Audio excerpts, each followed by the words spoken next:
Huh. I kind of wonder where our one clue would be for today. A clue! A clue! Wait, you see a clue? Where? Right there! Oh, right here. And it's the Noggin Beehive logo.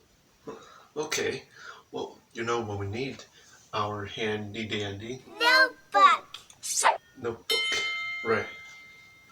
So, let's draw the Noggin Beehive logo.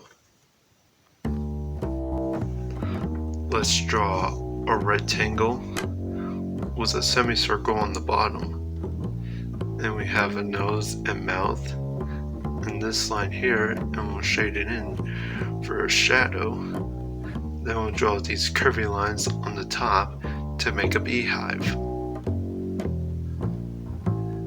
And then a semicircle for the hole. Then we'll spell out noggin, N-O, and 2 G's, I, and another N. And there, the Noggin logo. And we have the Noggin Beehive logo as our one clue.